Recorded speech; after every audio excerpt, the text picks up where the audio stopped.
নমস্কার দর্শক বন্ধুরা, ইমেজ বেঙ্গল হেলথ কেয়ার অনুষ্ঠানে আপনাদের সকলকে স্বাগত।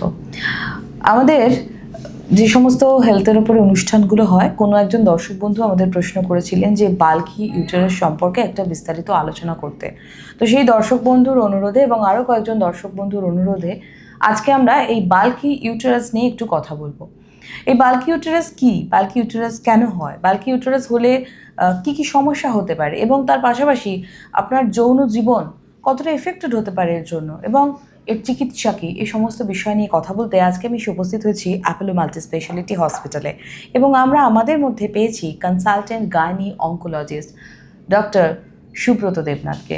স্যার নমস্কার, প্রথমেই আপনাকে আমাদের ইমেজ বেঙ্গল হেলথ কেয়ারে স্বাগত। আজকে স্যার আপনার কাছে একটু বাল্কি ইউটেরাস নিয়ে জানবো। প্রথমে আমি জানতে চাইবো স্যার যে এই যে বাল্কি ইউটেরাস শব্দটা, এটা কি? বাল্কি ইউটেরাসের যদি আমি বাংলায় বলি হচ্ছে ভারী জরায়ু। আচ্ছা, জরায়ুটা যে নর্মাল সাইজ থেকে একটু বড় হয়ে যাওয়াটাকেই বলা হয় বাল্কি ইউটেরাস। সাধারণত বাল্কি ইউটেরাসটা হয় কি, যে বড় হয়ে যায়, এর পেছনে যে কারণগুলো, বাল্কি ইউটেরাস হচ্ছে একটা সিমটম, এর কারণ হচ্ছে অন্য কিছু। কারণগুলি সাধারণত হয়ে থাকে নন ক্যান্সারাস গ্রোথ, যেমন ফাইব্রয়েড ইউটেরাস হলে বড় হয়ে যায়, বা অ্যাডেনোমায়োসিস বলে একটা কন্ডিশন আছে যেখানে ইউটেরাসের মাংসপেশিগুলো বড় হয়ে যায়, বা হরমোনের ভারসাম্যহীনতার কারণে সাধারণত এগুলো ইউটেরাসটা বড় হয়ে থাকে, সেটাকেই বলে হচ্ছে বাল্কি ইউটেরাস। আচ্ছা স্যার, বাল্কি ইউটেরাস হলে কি কি অসুবিধা হয়, কি কি সমস্যা দেখা দেয়? সাধারণত বাল্কি ইউটেরাস হলে যে সমস্যাগুলি মা বোনেদের হয়ে থাকে সেগুলো হচ্ছে, ধরুন মাসিকের সময় অতিরিক্ত রক্তপাত হচ্ছে, বা দুটো মাসিকের মাঝখানেও রক্তপাত হয়ে যাচ্ছে, ইন্টারমেস্ট্রুয়াল স্পটিং যেটাকে বলে সেটা হয়ে যাচ্ছে, তলপেটে একটু ভারী অনুভূত হয়, কোমরে ব্যথা হতে পারে, বা হচ্ছে কি অনেক সময় প্রেশার সিমটম হয়, যেমন বারবার পেচ্ছাপ পাচ্ছে, বারবার পটিতে যেতে হচ্ছে। যখন বড় পরিমাণে ইউটেরাসটা খুব বড় হয়ে যায় তখন এই সিমটমগুলি সাধারণত হয়ে থাকে। আচ্ছা স্যার, তাহলে ডেফিনেটলি এটা বোঝা যাচ্ছে যে এই ধরনের যে সমস্যাগুলো হলে মহিলাদের তো যেটা মেইন জায়গা সেটা হচ্ছে প্রেগনেন্সি এবং তাদের যে যৌন জীবন সেটাতে ব্যাহত হওয়ার একটা চান্স থাকে। তো আমি এই প্রসঙ্গে বলি, আমার কাছে প্রচুর পেশার মধ্যবয়স্ক মা বোনেরা এসে কমপ্লেন করে যে আমার ইউটেরাসটা বাল্কি ধরা পড়েছে। একটা বাড়িতে গ্রামে একটা ফটো করেছিলাম, সেখানে ধরা পড়েছে ইউটেরাসটা বড় হয়ে গেছে, আচ্ছা, সেখানে বাল্কি ইউটেরাস লেখা আছে। এই ধরা পড়ার পর থেকে ডাক্তারবাবু আমার যেমন মনে হচ্ছে আমার সেক্স ড্রাইভটা যেমন একটু কমে গেছে, লিবিডোটা কমে গেছে। তখন আমি বলি, দেখুন এর সাথে লিবিডো কমে যাওয়ার বা সেক্স ড্রাইভ কমে যাওয়ার কোনো রিলেশন নেই। যে জিনিসটা হচ্ছে এটা আপনার মানসিক চাপের কারণে বা শরীরে কোনো অন্য কোনো হরমোনের ভারসাম্যহীনতার কারণে যেটা হ্রাস পেয়েছে, এর সাথে বাল্কি ইউটেরাসের কোনো রিলেশন নেই। আরেকটা হচ্ছে যেটা আপনি বললেন প্রেগনেন্সি, বাল্কি ইউটেরাস হলে যে প্রেগনেন্সি আসবে না এমন কোনো কথা নেই।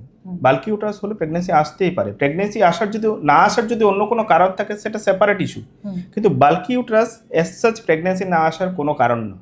বাল্কি ইউটেরাস অবশ্যই প্রেগনেন্সি আসবে না কেন?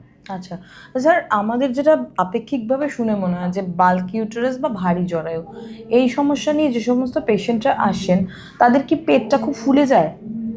না, একদমই না। সাধারণত বাল্কি ইউটেরাস হয় যে আমি কারণগুলো বললাম, ফাইব্রয়েড ইউটেরাস বা অ্যাডেনোমায়োসিস, মাংসপেশি বেশি বেড়ে যাওয়ার কারণে এটা এত বড় হয়ে যায় না যে পেটটা ফুলে যাবে। আচ্ছা, কিছু রেয়ার কন্ডিশন আছে সেটা বাল্কি ইউটেরাসের পেটটা ফুলে যায়, সেটা সাধারণত খুবই কম পার্সেন্টেজ লোকের হয়। সাধারণত বাল্কি ইউটেরাসের পেট কোনো সময় ফুলে যায় না। আচ্ছা একটু জানবো স্যার যে আমরা তো সবসময় যে অসুখটাকে একটু চিন্তা করি বা ভয় পাই সেটা হচ্ছে ক্যান্সার। এই ধরনের বাল্কি ইউটেরাস থেকে ক্যান্সারের ঝুঁকি কতটা থাকে? প্রথম কথা হচ্ছে বাল্কি ইউটেরাস হলেই ক্যান্সার হবে এমন কোনো কথা নেই, আচ্ছা, বা সাধারণত হয় না। কারণ বাল্কি ইউটেরাসটা হয় নন ক্যান্সারাস বৃদ্ধির কারণে, যেমন ফাইব্রয়েড, অ্যাডেনোমাইজ প্রত্যেকটাই নন ক্যান্সারাস বৃদ্ধি, বা হরমোনাল একটু ইমব্যালেন্স হয়ে আছে সে কারণে বড় হয়ে যায়। তো বাল্কি ইউটেরাস হলে ক্যান্সার হয়ে গেছে সে ভয় পাওয়ার একদমই কারণ নেই, কোনো কারণ নেই। সেক্ষেত্রে অনেকে কি করে, এটা CA-125 লেভেল করে নিয়ে চলে আসে, যেটাকে সাধারণত লোকে CA লেভেল বলে। আচ্ছা, CA লেভেলটা বেড়ে গেছে, ডাক্তারবাবু আমার ক্যান্সার হয়ে গেছে, জরায়ুটা বড় হয়ে গেছে, এরকম ধারণার একদম কোনো কারণ নেই। জরায়ু বড় হয়ে গেলে সেক্ষেত্রে CA লেভেল বাড়তেই পারে। কিছু কিছু নন ক্যান্সারাস কন্ডিশনও আছে যেক্ষেত্রে CA লেভেল বেড়ে যায়, সেটা হলো বাল্কি ইউটেরাস বা ভারী জরায়ু বেড়ে গেলে ক্যান্সার হয়ে গেছে, সেটা ভাবার একদমই কারণ নেই। খুব রেয়ার পার্সেন্টেজ ক্ষেত্রে বাল্কি ইউটেরাস ক্যান্সার হতে পারে, বিভিন্ন যদি ফ্যাক্টর রেসপন্সিবল থাকে, না হলে বাল্কি ইউটেরাস একদমই ক্যান্সার নয়, ভয়ের কোনো কারণ নেই। আচ্ছা স্যার, তাহলে বাল্কি ইউটেরাসের চিকিৎসা কি? বাল্কি ইউটেরাস কেন হয়েছে প্রথম আমাকে দেখতে হবে।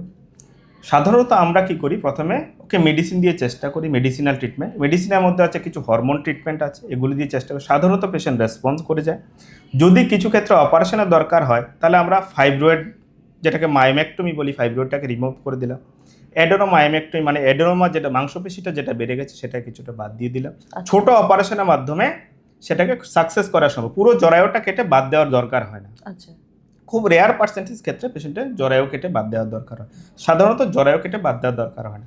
অনেকে আমাকে প্রশ্ন করে, তাহলে ডাক্তারবাবু আজকে তো মেডিসিনাল ট্রিটমেন্ট নিলাম আমি, তাহলে হচ্ছে আমার কত বড় হলে তো সেটা অপারেশন করে করতে হবে?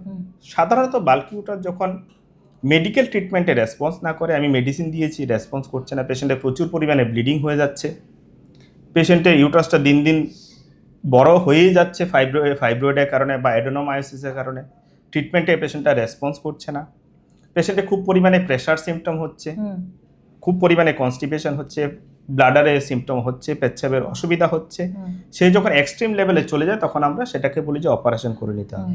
না হলে সাধারণত বাল্কি ইউটারাসে জরায়ু কেটে বাদ দেওয়ার কোনো দরকার নেই, মেডিসিনে পেশেন্ট সুস্থ হয়ে যায়। আচ্ছা, এটা একটা খুব আশার কথা যে জরায়ু কেটে বাদ দেওয়ার প্রয়োজন হয় না, মেডিসিনেই সুস্থ হয়ে যায়। এবং আপনি বললেন যে ক্যান্সার হবারও যে খুব বিরাট চান্স থাকে তাও কিন্তু একদমই নেই ধরতে গেলে, খুব রেয়ার পার্সেন্টেজ ক্ষেত্রে বাল্কি ইউটারাস থেকে ক্যান্সার হতে পারে। একদম। স্যার, একটু রোগ নির্ণয় নিয়ে আসি। আপনাদের এই বাল্কি ইউটারাস নির্ণয় করার জন্য আল্ট্রাসাউন্ডটা কি একমাত্র পথ?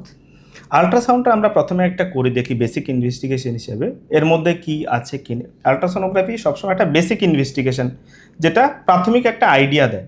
তারপরে ডিপলি যখন এটাকে স্টাডি করতে হয়, আমাদেরকে একটা তলপেটে একটা কন্ট্রাস্ট দিয়ে একটা এমআরআই করে দেখতে হয়, তাহলে ক্লিয়ার পিকচারটা পাওয়া যাবে এটা কেন হচ্ছে, ওই জরায়ুটা কেন বড়, মাংসপেশি বেড়ে যাচ্ছে, নাকি ফাইব্রয়েডের কারণে হচ্ছে, নাকি বডিতে অন্য কোনো হরমোনাল ইমব্যালেন্স আছে, সেটা একটা ক্লিয়ার আমার কাছে একটা আইডিয়া পাওয়া যাবে।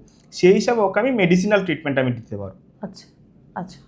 তো স্যার, সর্বোপরি যেটা যে চিকিৎসা করলে, আপনি বললেন যে সঠিকভাবে সঠিক সময়ে চিকিৎসা করলে বাল্কি ইউটারাসকে সম্পূর্ণ ভালো করে দেওয়া সম্ভব হয়। একদম একদম সঠিক সময়ে সঠিকভাবে চিকিৎসা করলে জরায়ুটা প্রিজার্ভ করা যায়। জরায়ু বাল্কি ইউটারাস হলেই এর একমাত্র চিকিৎসাতে জরায়ু কেটে বাদ দেয় তা একদমই নয়। উল্টো হয় কি, জরায়ু কেটে বাদ দিলে লোকের হতে ধরুন কারো কোমরে ব্যথা নিয়ে এসছে, তলপেটে ব্যথা নিয়ে এসছে, একটা ফটো করে দেখা গেল তো জরায়ুটা বড় হয়ে আছে, কেউ একজন জরায়ু কেটে বাদ দিয়ে দিল, কিন্তু ওর সিমটমগুলি রিলিফ হলো না। কারণটা হচ্ছে দেখা গেছে যে এই যে কোমরে ব্যথা হচ্ছে বা তলপেটে মাংসপেশিতে টান হচ্ছে, এর জন্য জরায়ু বড় হওয়াটা কোনো কারণই না, এর জন্য একদমই হচ্ছে না, ওর সাথে বিন্দুমাত্র রিলেশন নেই। তো সেজন্য বলি জরায়ু বড় হয়ে গেলেই যে এই সিমটমগুলি হবে, আর এই সিমটমগুলো জরায়ুটা কেটে বাদ দিয়ে দিলে যে এই সিমটমগুলো রিলিফ হয়ে যাবে, এর সাথে কোনো রিলেশন নেই। আচ্ছা, সে অনেক স্পাইনের কারণে হতে পারে, মাংসপেশির কারণে হতে পারে, নিউরোলজিক্যাল কারণে হতে পারে, কোমরে ব্যথা, তলপেটে ব্যথা, জরায়ু বড় হলেই যে কারণগুলি হবে, সিমটমগুলি হবে, তার সাথে কোনো রিলেশন নেই। একদম। স্যার, লাস্টে যেটা প্রশ্ন করবো যে অবিবাহিত মেয়েরা যাদের বিয়ে হয়নি, যাদের ফিউচারে প্রেগন্যান্সি প্ল্যানিংয়ের একটা বিষয় থেকে থাকে, তাদের বাল্কি ইউটারাস যদি হয় তাদেরকে আপনারা কিভাবে ট্রিটমেন্ট করেন? যদি অবিবাহিত মেয়েদের বা কম বয়সী মেয়েদের বাল্কি ইউটারাস ধরা পড়ে, সেক্ষেত্রে প্রথম এইম তো থাকবে আমাকে 100% জরায়ুটাকে প্রিজার্ভ করতে হবে, একে কোনো অ্যাঙ্গেলেই অপারেশনের দিকে নিয়ে যাওয়া যায়, ওকে মেডিসিনাল ট্রিটমেন্ট দিতে হবে। আরেকটা জিনিস যেটা কম বয়সী মেয়েদের ক্ষেত্রে প্রবণতা দেখা যায় ফাস্ট ফুড খাওয়ার, যেটা হচ্ছে ফাস্ট ফুড খেলে অনেকটাই হরমোনাল ইমব্যালেন্স হয়, সেজন্য জরায়ু বড় হয়ে যায় বা ওভারিতে একটু ডিসফাংশন দেখা দেয়। সেক্ষেত্রে আমি অবশ্যই একটা সাজেশন দেবো, যেটা হচ্ছে ফাস্ট ফুডটাকে অ্যাভয়েড করে দেওয়া, যতটা সম্ভব তেলে ভাজা খাবারটাকে অ্যাভয়েড করে দেওয়া, টাইমলি একটু খাবারটা খাওয়া, রাতে একটি 6 থেকে 8 ঘন্টা সাউন্ড স্লিপ হয়, তাহলে বডিতে হরমোনাল ব্যালেন্সটা ঠিক হলে অটোমেটিক্যালি বাল্কি ইউটারাস জিনিসটা ঠিক হয়ে যাবে। সেক্ষেত্রে অপারেশনের কোনো দরকার হবে না, কিছু ক্ষেত্রে তো মেডিসিনের দরকার হয় না। এই কাউন্সিলিংয়ের মাধ্যমে এই জিনিসগুলি মেনে চললেই গাইনোকোলজিক্যাল যে সমস্যাগুলো আছে এর 70 to 80% ট্রিট হয়ে যায়, যার ফলে ভবিষ্যতের গাইনোকোলজিক্যাল কোনো প্রবলেম হবে না, মা হতে কোনো অসুবিধা হবে না, অপারেশনের কোনো দরকার পড়বে না। Thank you sir, thank you very much. তো দর্শক বন্ধুরা, আপনারা যারা বাল্কি ইউটারাস নিয়ে প্রশ্ন করেছিলেন তাদের জন্য আজকে এই বিশেষ অনুষ্ঠান হলো। আপনারা বুঝতেই পারলেন যে বাল্কি ইউটারাস কিন্তু বিরাট বড় কোনো সমস্যা নয়, এটা বেশিরভাগ ক্ষেত্রে ওষুধের মাধ্যমে সমাধান সম্ভব। তবে হ্যাঁ, বাল্কি ইউটারাস যদি আনট্রিটেড থাকে দীর্ঘদিন ধরে, সেখান থেকে অনেকগুলো প্রবলেম হতে পারে। তাই সঠিক সময় চিকিৎসকের কাছে যাওয়া, রোগ নির্ণয় করাটা এটা অত্যন্ত গুরুত্বপূর্ণ। যেটা স্যার বললেন।